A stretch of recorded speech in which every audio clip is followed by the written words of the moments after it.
রব্বুল আলামিন বলেন, বান্দারে তুমি একমাত্র আল্লাহর ইবাদত করবা। ইবাদতের সাথে তোমাদের জন্য ফরজ হলো তুমি তোমার মা বাবার সাথে ভালো ব্যবহার করবা। সুবহানাল্লাহ। অপর আয়াতে সূরা বনী ইসরাঈলের মধ্যে আল্লাহ তাআলা বলতেছেন, ওয়াকাদা রাব্বুকা আল্লা তা'বুদু ইল্লা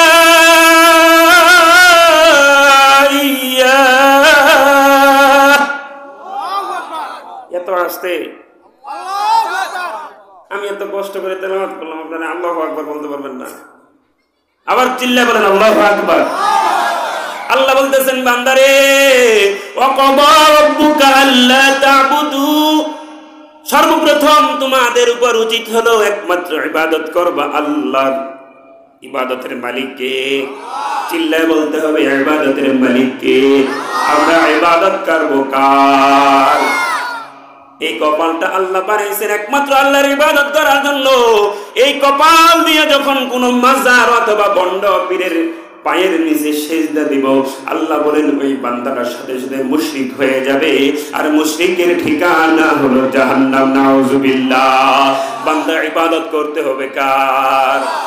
কেন করবেন? আল্লাহ তাআলা নিজেই বলে দিয়েছেন, ওয়ামা খালাকতুল জিন্না ওয়াল ইনসা ইল্লা লিয়াবুদুন। আল্লাহ নিজেই বলেছেন, বান্দারে আমি জিন জাতি মানব জাতি সৃষ্টি করেছি একমাত্র আমার ইবাদতের জন্য। সুবহানাল্লাহ। ইবাদত করতে হবে কার?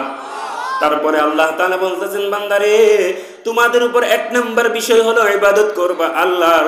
দুই নাম্বার বিষয় হলো তুমি তোমার মা বাবার সাথে উত্তম ব্যবহার করতে হবে, এটা তোমাদের জন্য ফরজ। আল্লাহ তাআলা বলতেছেন, বান্দা একমাত্র ইবাদত করবে আল্লাহর। দুই নাম্বার বিষয় হলো একমাত্র মা বাবার ইবাদত না করবা। কেন করবা? কেন করবা? প্রত্যেকটা পদে পদে তোমাদের জন্য মা বাবার অভাব আছে কিনা? যাদের মা নাই বা নাই বাপ নাই তারাই বুঝে মা বাবার অভাব কি। কথা বলেন ঠিক কিনা? এই জন্যে আমার জন্ম শুরু থেকে নিয়ে শেষ পর্যন্ত প্রতিটা পদে পদে আমার মা বাবার ভূমিকা আছে, আছে কিনা? আমি যখন ছোট থাকি, আমি যখন মার গর্ভে চলে যাই, আমার বয়স যখন মার পেটে 3 মাস 4 মাস হয়ে যায়, ওই সময় রাসূল বলেন কোন মাসুম বাচ্চা যখন মার পেটে চলে যায়, বয়স যখন 3 মাস অথবা 4 মাস হয়, জনম দুঃখিনী মাটা কিছুই খাইতে পারে না। কথা কোন ঠিক কিনা? যা খাই শুধু বমি করে ফেলা দেয়, সামনে যা দেয় শুধু গন্ধ করে। কথা কোন ঠিক কিনা? কেন বান্দা তুমি মা বাবার সেবা করবা না? কেন করবা না রে বান্দা? প্রতিটা পদে পদে তোমার মা বাবার অবদান আছে কিনা? আসেনি? ছোটকালে যখন পেশাব পায়খানা করতে পারতাম না, শুধু কাঁদতাম, ওই সময় কেউ না বুঝলে মা বুঝে ফেলতো, মনে হয় পেশাব করেছে। কথা বলেন ঠিক কি না? কেউ বুঝতো না। আমার কান্নার আওয়াজ শুনে কেউ বুঝতো না, মা জননী ঠিকই বুঝে ফেলতো যে মনে হয় আমার সন্তানটা পায়খানা করে দিয়েছে, মনে হয় ক্ষুধা লাগছে। কথা কোন ঠিক কিনা? বান্দারে যখন তোমার বয়স 3-4 মাস হয়ে যায়, এরপর থেকে মা বাবার অবদান শুরু হয়ে যায়। দেখছনি যাদের সন্তান আছে তারা এখনো দেখে 3-4 মাস এভাবে যখন আস্তে আস্তে বড় হওয়া শুরু হয়ে যায় মার পেটে, বয়স যখন 7 মাস 8 মাস অথবা 9 মাস হয়ে যায়, ওই সময় সন্তান মার পেটে এমন জোরে লাথি মারে রে বান্দা। আল্লাহ বলতেছেন, বান্দা তুমি 40 দিন পর্যন্ত মার পেটে নাপাক রক্ত অবস্থায় ছিলা।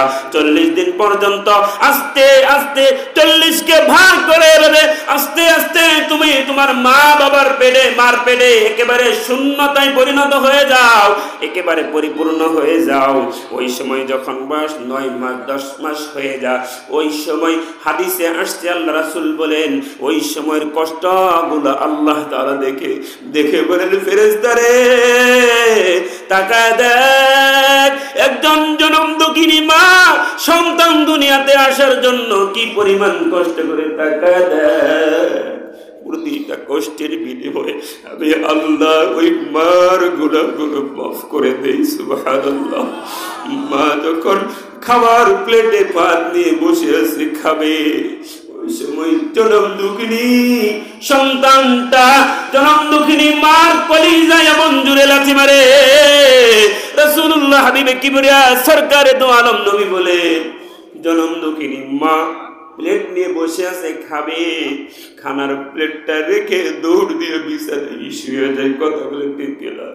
ওই জনম দুঃখিনী মায়ের পেটে যখন লাথি মারে, মা যদি বসা অবস্থায় থাকে, যখন লাথি মারে, মা যদি বসা অবস্থা থেকে উঠে একদম মুরগির মতো, জবাই করা মুরগির মতো দৌড় দেয়। দৌড় দিয়ে গিয়ে বিছানায় শুয়ে পড়ে।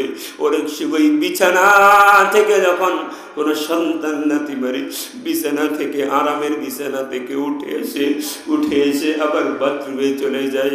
বাথরুমে যাওয়া অবস্থায় বাথরুমের কাজ সম্পন্ন করবে, ওই অবস্থায় যখন সন্তান লাথি মারে, জনম দুঃখিনী মাটা বাথরুমের অর্ধেক কাজ সেরে দৌড় দিয়েছে বিছানায় শুয়ে পড়ে। কথা কোন ঠিক কিনা? এই জন্য প্রতিটা ক্ষেত্রে ক্ষেত্রে মা বাবার অবদান জড়িত আছে। রাসূলুল্লাহ সাল্লাল্লাহু আলাইহি ওয়াসাল্লাম বলে, এই সন্তানটা যখন আস্তে আস্তে 10 মাস 10 দিন হয়ে যায়, মার পেট থেকে বের হবে, এমন তো অবস্থায় রাসূল বলেন, সারা দুনিয়ার কষ্টকে যদি এক পাল্লায় রাখা হয়, আর জনম দুঃখিনী মার প্রসব ব্যথার সহ্য, প্রথম ব্যথার বেদনার আরেক পাল্লায় রাখা হয়, রাসূল বলেন প্রসব বেদনার যে যন্ত্রণা আল্লাহর দরবারে কষ্টের কারণে বাড়ি হয়ে যাবে। সুবহানাল্লাহ। পুরা দুনিয়ার সব দুঃখ একদিকে, রাসূল বলেন প্রসব বেদনার দুঃখ আরেকদিকে। আল্লাহু আকবার, আল্লাহু আকবার। এই জন্য আল্লাহ বলতেছেন, বান্দা ইবাদত করবা কার? আপনি রাগ করতেছেন, বলেন ইবাদত করবা কার? আরো জোরে বলেন না কার? আরো আওয়াজ দিয়ে বলেন কার? ইবাদতের মালিক কে? ইবাদতের মালিক হলো একমাত্র আল্লাহ। 2 নম্বর হলো তুমি ইবাদতের পরে তোমার মা বাবার সেবা করবে, এটা তোমার জন্য ফরজ। সুবহানাল্লাহ। কেন ইবাদতের পরে তোমরা মা বাবার সেবা যত্ন করবে না? সন্তানদেরকে আল্লাহ তাআলা বলতেছেন, বান্দা, এই সন্তান, অবশ্যই না ইনসান বিওয়ালিদাই, তুমি তোমার মা বাবার সেবা যত্ন করো। কেননা প্রত্যেকটা পদে পদে তুমি যে বড় হয়েছ, তোমার প্রত্যেকটা পদে পদে মার অবদান আছে কিনা? আমি আপনাদের সম্মুখে মা বাবার অবদান, কি অবদান, এই নিয়ে কোরআন ও হাদিস থেকে 2টা ঘটনা নিয়ে সামনে টানবো। ইনশাল্লাহ থাকবেন ইনশাল্লাহ। এই ভাই দরকার, আবার আসবেন তো? এই ভাই আসবেন তো? নারে তাকবীর, জোরে বলেন নারে তাকবীর। ভাই আবার আসবো। কি মুরব্বী না, তো জন্য কইলাম না, মুরব্বী উঠেন না, যুবক মানুষ আসবে ইনশাল্লাহ। কি বলেন ইনশাল্লাহ? তো জুলফিকার, খুতুবাতে জুলফিকারের মধ্যে একটা ঘটনা জুলফিকার নকশবন্দি রহমাতুল্লাহি আলাইহি উনি আলোচনা করেছেন। আপনারা আমার দিকে মনোযোগ দেন। খুতুবাতে জুলফিকারের মধ্যে একটা ঘটনা আসছে যে জুলফিকার নকশবন্দি রহমাতুল্লাহি আলাইহি উনি একটা ঘটনা আলোচনা করেছেন। মা বাবার একটা সন্তান ছিল, যার একটা ছেলে, সে একটু ফাইজলামি বেশি করে, ঠিক না? একটা সন্তান যাদের ছেলে থাকে একটু এরকি ফাইজলামি বেশি করে। তো জুলফিকার নকশবন্দি রহমাতুল্লাহ বলতেছেন, এক মা বাবার একটা সন্তান ছিল, এই সন্তানটাকে বড় করে শিক্ষা দীক্ষা দিয়ে বিদেশ পাঠিয়ে দেয়। 1 বছর নয়, 2 বছর নয়, 3 বছর নয়, বিদেশ গিয়ে যখন বিদেশের টাকা কামা, এমতো অবস্থায় কামাই করতে করতে আস্তে আস্তে বিদেশের বাড়িতে বিয়ে করে ফেলে। বিয়ে করার পর 1 বছর নয়, 2 বছর নয়, জুলফিকার নকশবন্দি রহমাতুল্লাহি আলাইহি বলেন, এই সন্তানটা 1 বছর নয়, 2 বছর নয়, 5 বছর নয়, 10 বছর নয়, দীর্ঘ 20 বছর নয়, 30 বছর পর্যন্ত বিদেশ বাড়িতে থাকে। এদিকে যে তার মা আছে, বাবা আছে, মা বাবার কথা বলে যায়। জুলফিকার নকশবন্দি রাহমাতুল্লাহি আলাইহি বলেন, আস্তে আস্তে 30 বছর যখন হয়ে যায়, এই সন্তানটা সেখানেই বিয়ে করে বাহিরে সেটেল হয়ে যাওয়ার পরে এভাবে দীর্ঘ 10-15 বছর পরে যখন সংসার করার পরে আস্তে আস্তে তাদের ঘরে একটা সন্তান জন্ম নেয়।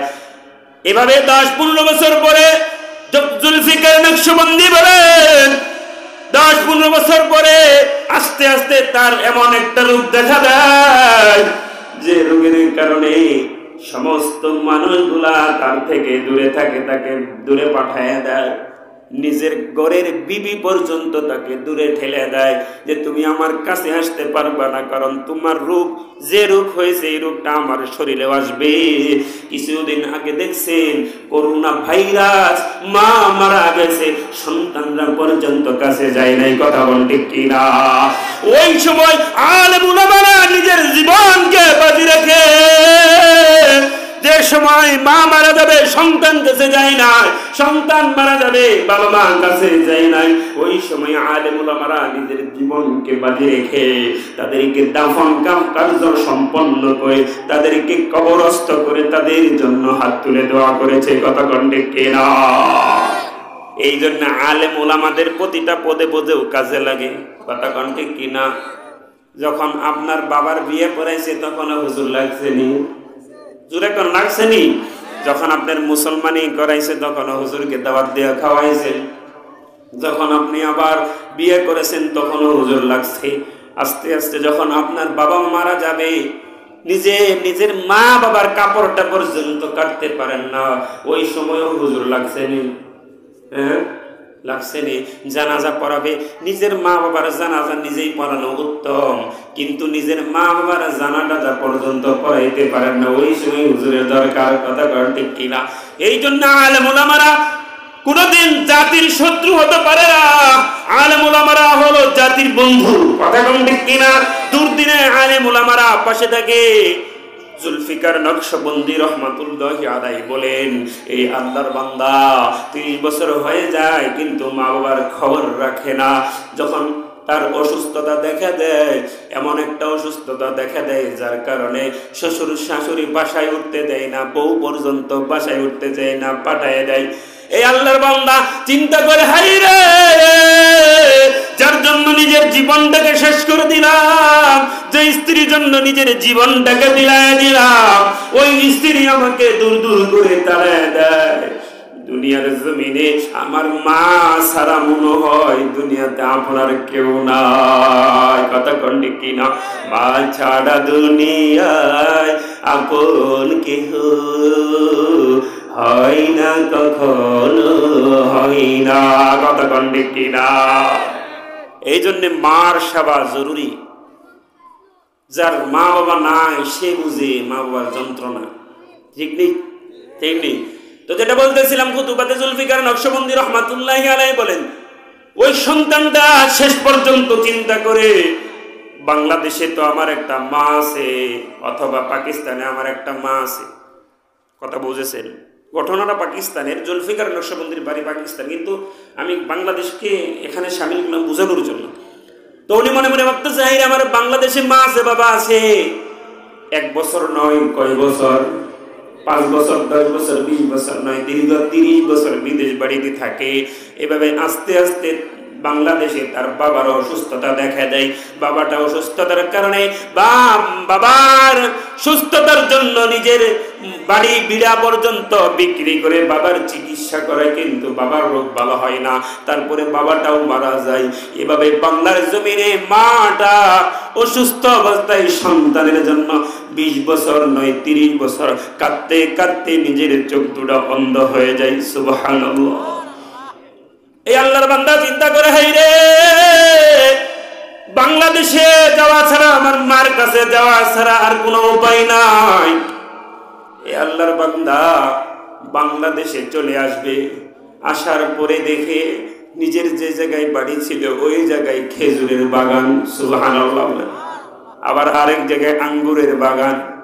আঙ্গুরের বাগানের মালিককে জিজ্ঞেস করে, মালিক, এই ভাই, এই জায়গায় না একটা বাড়ি ছিল?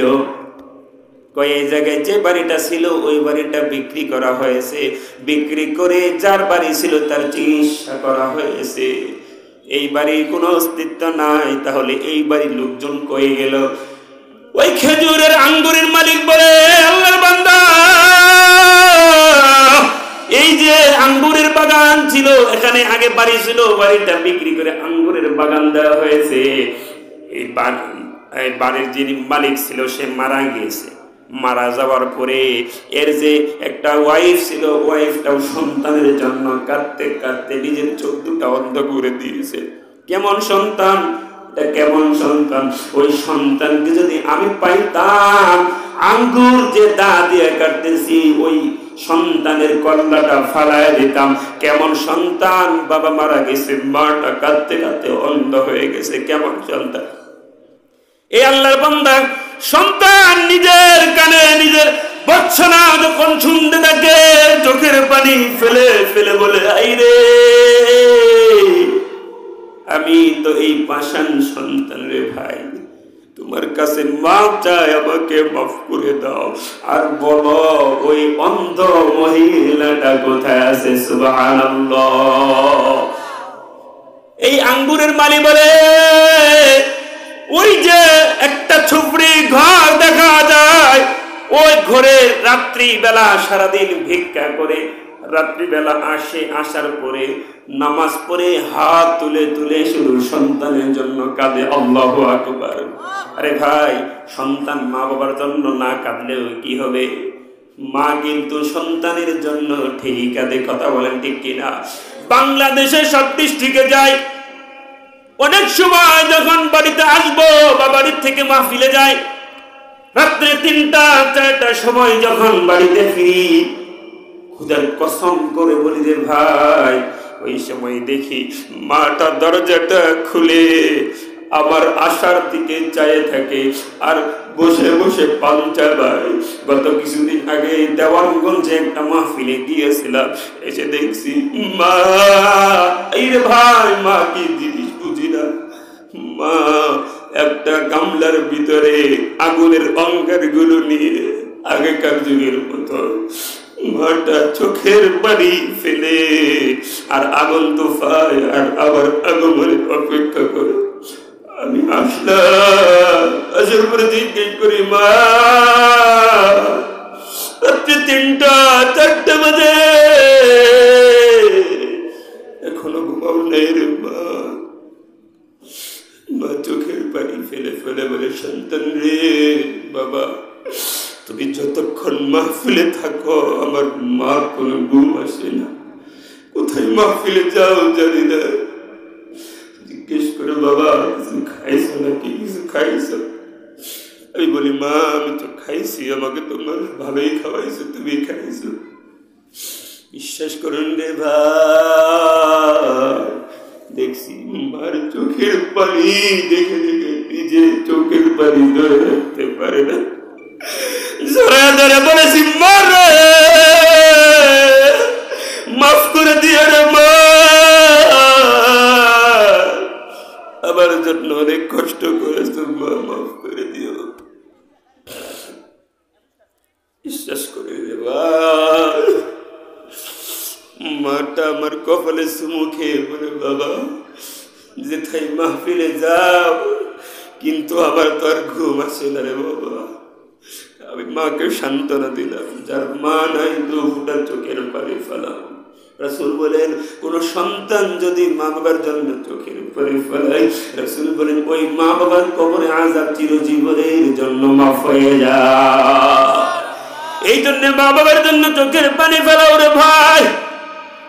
মা বাবা অতি আপন, মা বাবার বড় যতন। যখন থাকবে না তখন বুঝবে মা বাবা কি জিনিস, ঠিক নেই। মনে আছে আপনাদের, জুলফিকার নকশবন্দি বলেন, ওই আল্লাহর বান্দা মালিককে জিজ্ঞেস করে বলো ওই অন্ধ মহিলাটা কখন আসে, কিভাবে আসে? এবার মালিক বলে, ওই অন্ধ মহিলাটা রাত্রিবেলা মাগরিবের আগে আসে, আসার পরে মশকের পানি দিয়ে ওযু করে 2 রাকাত নামাজ পড়ে, দরজাটা লাগায়া লাগায়া সন্তানের জন্য চোখের পানি ফেলায়। অন্ধ মহিলা এটা লাঠির উপর ভর দিয়ে আসে, ওই আল্লাহর বান্দা সন্তান ওই ঘরের পাশে, ঝুপড়ি ঘরের পাশে বসে আছে, কখন মা আসবে। অন্ধকার রাত হওয়ার আগে মাগরিবের পরে পরে দেখা গেল মা আসলো, আঠার পরে নিজের ভিক্ষার থলেটা রেখে মশকের পানি দিয়া ওযু করে 2 রাকাত নামাজ পড়ে আর দরজাটা লাগায়া সন্তানের জন্য চোখের পানি ফেলে ফেলে হু হু করে কান্দে, বলে আল্লাহ আমার সন্তানটা আমি মারা যাওয়ার আগে ফিরাই দিও, কারণ দুনিয়ার জমিনে আমার কেউ নাই, আমি একজন মহিলা, আমার জানাজার লাশটা কবরে রাখবে অন্য কোনো বেগানা পুরুষ যেন আমার লাশটা কবরে না রাখে। আল্লাহ আমি মারা যাওয়ার আগে হলেও আমার সন্তানকে আমার কাছে ফিরিয়ে দিও, আমার সন্তান যেন আমার কবরে রাখে। এই কথা বলে আর আল্লাহর দরবারে চোখের পানি ফেলাই। সন্তান দরজার সামনে দেখে সব শুনে এবার দরজায় নক করে, মা দরজা খোলো। বিশ্বাস করে মার কলিজা মনে হয় ফেটে যায়, সাথে সাথে দরজা খুলে দিয়ে মার সন্তানকে বুকে তুলে নিয়ে মা বলতেছে, বাবা 1 বছর নয়, 5 বছর নয়, 10 বছর নয়, তোমার চক্ষু দিয়ে দেখার মতো কোনো ক্ষমতা নাই। দীর্ঘ 30 বছর পরে তোমার কণ্ঠের আওয়াজ শুনে আমি আল্লাহর কাছে জীবনে অনেক দোয়া করেছি, আল্লাহ যা কিছু হোক আমার সন্তানকে তুমি ফিরিয়ে দিও। আল্লাহ মনে হয় আমার দোয়া কবুল করেছে। সন্তান যখন মাকে বলে, মা দুনিয়ার জমিনে সবাইকে দেখেছি, মার মতো কেউ আপন হয় না। 20 বছর 30 বছর পরে বিয়ে শাদী করার পরে শ্বশুর শাশুড়ি আমাকে বাড়ি থেকে ফিরায় দেয়, আমার ওয়াইফ বাড়ি থেকে ফিরায় দেয়। লাস্টে দেখলাম দুনিয়ার জমিনে মা ছাড়া আর কেউ আপন হয় না। কথা কোন ঠিক কিনা? মা মা আজ কেন আমায়, বলেন না, আজ কেন আমায় সোহাগ মাখা ডাক ডাকো না। মা মা মা আজ কেন আমায় সোহাগ মাখা ডাক ডাকো না। মায়ার আঁচল দিয়ে কেন আমায় তুমি, মায়ার আঁচল দিয়ে কেন আমায় তুমি জড়াও না। আজ কেন আমায় সোহাগ মাখা ডাক ডাকো না। এই জন্য মা বাবার সেবা যত্ন করার জন্য কে বলতেছেন? মনে আছে আপনাদের? এই জন্য আল্লাহ বলতেছেন, বান্দা ওয়াসাইনাল ইনসানা বিওয়ালিদাইহি। আল্লাহু আকবার। আল্লাহ তাআলা বলতেছেন, বান্দারে 1 নম্বরে ইবাদত করবা আল্লাহর, 2 নম্বর তুমি মা বাবার সেবা যত্ন করবা। কার কার মা আছে একটু 2 হাত আল্লাহর দরবারে দেখায় দেয়। আমাদের সবার মা আছে, যার মা আছে হাত তুলি। কার কার মা আছে? মাশাআল্লাহ, আলহামদুলিল্লাহ। হাত নামান। কার কার মা নাই এবার হাত তুলি। আহা, তাকিয়ে দেখেন দ্বিতীয় ভাই, এই যে ভাই তাকায় দেখে, যার মা নাই তার মতো ভরাক্রান্ত হৃদয় আর কারণ না। এই জন্য মা বাবার সেবা করার জন্য আল্লাহ বলতেছে, আল্লাহ আল্লাহ আমাদের যাদের মা বাবা বেঁচে আছে আল্লাহ নেক হায়াত দান করো। আর আমিন কহেন না, কালকে কহেন আমিন, জোরে বলেন আমিন। আল্লাহ যাদের মা বাবা বেঁচে নাই, কবরে চলে গেছে, মা বাবার কবরটাকে জান্নাতের বাগান বানায় দেন। আমি লাস্টে দোয়া করি, আমি মুসাফির মানুষ, আমি মুসাফির, অনেক দূর থেকে আসছি, 200 কিলো দূরে। আলহামদুলিল্লাহ আল্লাহ এনেছেন, আপনাদের সামনে কথা বলতেছি। তো আল্লাহ তাআলা বলতেছেন, বান্দা ওয়াকাদা রাব্বুকা আল্লা তা'বুদু ইল্লা ইয়্যাহ। 1 নম্বর হলো ইবাদত করবা আমার, 2 নম্বর হলো ইবাদত করার পরে তোমার মা বাবার সেবা যত্ন করবা। করবো ইনশাআল্লাহ। যাদের মা বাবা বেঁচে আছে কষ্ট দিব না ইনশাআল্লাহ। কে কে কষ্ট দিব আজ পর্যন্ত, একদম যতদিন বেঁচে আছি কষ্ট দিব না হাত তুলি। আজ কোনোদিন আমার মা বাবার কষ্ট দিব না ইনশাআল্লাহ। আল্লাহ আমাদের সকলকে কবুল করেন, আমিন। তো আল্লাহ তাআলা বলতেছেন, বান্দা ইবাদত করবা আল্লাহর। 2 নম্বর হলো ইবাদতের পাশাপাশি তোমার মা বাবার সেবা যত্ন করবা। জুলফিকার নকশবন্দি বলেন, খুতুবাতে জুলফিকার মধ্যে ঘটনাটা আসছে। আমি নিজে খুতুবাতে জুলফিকার কতবার পড়েছি, 18 খণ্ড পুরা শেষ করেছি। সুবহানাল্লাহ। খুতুবাতে জুলফিকারে নকশবন্দি বলেন, এক সন্তান আস্তে আস্তে বড় হয়, বড় হওয়ার পরে বিয়ে শাদী করে, বিয়ে শাদী করার পরে বিবাহ করা, বিয়ে শাদী করে, তারপরে একদিন মহিলার সাথে অর্থাৎ তার বউয়ের সাথে মার একটু ঝগড়া হয়। আমাদের সমাজে অনেক সন্তান আছে বউয়ের কথায় উঠে বসে, মার কথা কোনো দিন শুনে না। কথা কয় না ঠিক কিনা? ঠিক নেই। বউয়ের জন্য কত দামি দামি কসমেটিক কিনে দেয়, গরুর গোশত কিনে খাওয়ায়, পাশে যে মার ঘরটা আছে মাকে দেয় না, বাবাকে দেয় না। এমন কুলাঙ্গার সন্তান বাংলার জমিনে আছে কিনা? আর চিল্লায় বলেন আছে কিনা? আছে। আপনাদের দেশে নাই, কিন্তু আমাদের দেশে আছে। আছে, আমাদের জামালপুরে আছে। অনেক সন্তানরা নিজের মাকে 1 কেজি গোশত কিনে দেয় না, বউকে কিনে দেয় কিন্তু মাকে কিনে দেয় না। শীতকাল আসছে, বউয়ের জন্য কত লোশন ফুসন, কত সুনু ক্রিম যা আছে সব আনে, কিন্তু মাকে যে একটা লোশন কিনে দিবে, একটা প্রমেট কিনে দিবে, এই সৌভাগ্যটা কোনো অনেক সন্তানের হয় না। কথা কোন ঠিক কিনা? এই সমস্ত সন্তান বাজার থেকে মরাই ভালো। কথা কোন ঠিক কিনা? এই সমস্ত জালিম সন্তানদেরকে আমি বলতে চাই, তোমরা আজকে তোমাদের মা বাবার সেবা যত্ন করছো না, এমন একটা সময় আসবে যে সময় তুমি বসে থাকবা, শুয়ে থাকবা, দেখবা তোমার সন্তানও তোমার কোনো সেবা যত্ন করবে না। কথা বলে দেখে না, সাবধান হয়ে যাও। মা বাবার সেবা করো, সেবা যত্ন পাবা। সেবা করবা না, সেবা যত্ন পাবা না। কথা কন ঠিক কিনা? ঠিক না? সেবা যত্ন করলে পাওয়া যাবে, না করলে পাওয়া যাবে না। যাবেন কেন কি? আলোচনা শেষ করে দেবো, শুনবেন ইনশাল্লাহ? শেষ করে যাবেন ইনশাল্লাহ? এ ভাই, যুবক ভাইয়ের একটু বসা যায় না আল্লাহর জন্য? ভাই বসে পড়ো, জায়গা আছে ভাই, এখানে সামনে চলে আসো। এই যুবক ভাই, তোমাদেরকে অনেক ভালোবাসি, আল্লাহর জন্য অনেক ভালোবাসি, সামনে চলে আসো। শেষ করে দেবো আলোচনা নাকি? কষ্ট হচ্ছে আপনাদের? আরো বক্তা আছে, হুজুর অনেক বড় আলেম। তো আল্লাহ তাআলা বলতেছেন, বান্দা ইবাদত করবা কার?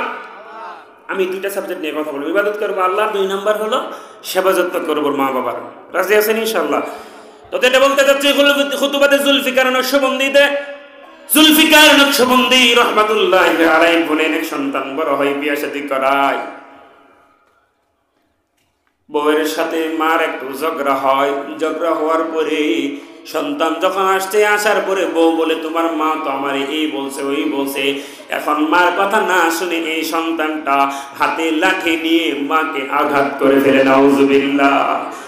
এই সন্তান যখন আস্তে আস্তে কিছুদিন পরে তার একটা সন্তান হয়েছে, মাকে আঘাত করার পরে মা কান্দে আর বলে, আল্লাহ, সন্তানটা না বুঝে আমাকে মেরেছে, তুমি তাকে মাফ করে দিও এবং তার ঘরে একটা সন্তান দিও, তাহলে বুঝবে মা বাবার সন্তানের কি কষ্ট। কথা কোনটি কিনা? মা যখন দোয়া করে, আস্তে আস্তে কিছুদিন পরে এই সন্তানের ঘরে একটা সন্তান, ছেলে সন্তান জন্ম নেয়। জন্ম নেওয়ার পরে আস্তে আস্তে যখন বড় হতে থাকে, কিছুদিন পরে গভীর রাতে 1টা-2টার সময় বাসায় ফিরছে, এসে দেখে ওই সন্তানটা তার ওয়াইফ বুকের উপর নিয়ে খেলতেছে। রাত্রিবেলা এসে জিজ্ঞেস করে, বউরে, এত রাত হয়ে গেছে, তারপরে তুমি ঘুমাও নাই, বুঝলাম না কারণটা কি? বউ বলে, তোমার সন্তান আজকে 10 বার পেশাব করেছে। তোমার সন্তান 10 বার পেশাব করছে। ডান পাশে রাখছি, ডান পাশে ভিজায় ফেলছে, বাম পাশে রাখছি, বাম পাশে ভিজায় ফেলছে, নিজের কাপড়ের আঁচলটা ভিজায় দিছি, তবুও ভিজায় ফেলছে। আর কোনো জায়গা নাই, কোথায় রাখবো তোমার পোলারে, কোথায় রাখবো? এই জন্য নিজের বুকের উপর রাখছি। চোখের পানি ফেলে ফেলে বলে, এই সন্তানের জন্য আমি সব কিছু করতে পারি, এই সন্তানের জন্য আমি নিজের শীত সহ্য করতে পারি, এই সন্তানের জন্য আমি নিজের জীবনটাও বিলিয়ে দিতে পারি। চোখের পানি ফেলে ফেলে যখন এই কথা বলে, সন্তান দৌড় দিয়ে গেছে মার দরজার সামনে। মার দরজায় গিয়ে বলে, মা, দরজা খুলো, দরজা খুলো। দেখেন মা কি বলে, বাবা গতকাল মারছ, এই মারের ব্যথা আমি আজকেও ব্যথা পাইতেছি, আর মাইরো না, তোমার বউয়ের সাথে তো আমি কতদিন হলো কথাই বলি না। এই সন্তান বুঝছে মা মনে হয় দরজা খুলবে না, চোখের পানি ফেলে ফেলে ডাকে, মা দরজা খোলো, দরজা খোলো, দরজা খোলো। তুমি মাফ না করলে আমি তো আল্লাহর কাছে মাফ করবো না, আল্লাহ আমাকে মাফ করবে না। এই জন্য রাসূল বলেন রিজাল রব্বি বিরিজাল ওয়ালিদাইন, মা বাবার সন্তুষ্টি তো আল্লাহর সন্তুষ্টি। মা বাবাকে কষ্ট দিয়ে মক্কার ইমাম হলেও আল্লাহর জান্নাতে যেতে পারবে না, কথা কোন ঠিক কিনা? এই যে আমি বক্তা হয়েও যদি মা বাবাকে কষ্ট দেয়, বক্তা হয়েও আল্লাহর জান্নাতে যেতে পারবো না। রিজাল রব্বি বিরিজাল ওয়ালিদাইন, রাসূল বলেন মা বাবার সন্তুষ্টি তো আল্লাহর সন্তুষ্টি। সন্তান মার দরজার সামনে গিয়ে বলে, মা দরজা খুলো, মা দরজা খুলে না, বলে বাবা গতকাল মারছ, এই ব্যথায় আমি আর সহ্য করতে পারতেছি না, আর মাইরো না। এবার সন্তান বলে, মারে দরজা খুলো, আমি তোমাকে মারবো না, দরজা খুলো। দরজাটা খুলে দিছে, সন্তানটা মার পায়ে পড়ে গেছে। মাকে বলে, মা আমার জন্য কত কষ্ট করেছ, আমার সন্তান দেখে বুঝলাম, মা কোনদিন তোমাকে কষ্ট দিব না, মাপ চাই। দু হাত বাইরে একদম পা ঝরায় ধরছে, আর বলে, মা আর কোনদিন কষ্ট দিব না, আমাকে মাফ করে দাও। মা চোখের পানি ফেলে ফেলে বলি, বাবা আর কোনদিন এরকম করো না, আমাকে, আমি তোমাকে মাফ করে দিলাম। আল্লাহ তোমার জন্য জান্নাত রেখে দিয়েছেন। আমি দেখতে চাই কার কার মা নাই, আল্লাহর দরবারে দু হাত বাড়ায় দে, কার কার মা নাই। এই জন্য মা বাবার জন্য কে আছি, মা বাবার সন্তুষ্টির জন্য, মা বাবার জান্নাতে যাও, এই জন্য কে আছি 10,000 টাকা এই কোরআনের জান্নাতের বাগানে দিব ইনশাআল্লাহ। কে আছি ভাই, মেহেরবানি করে দাঁড়িয়ে যাই।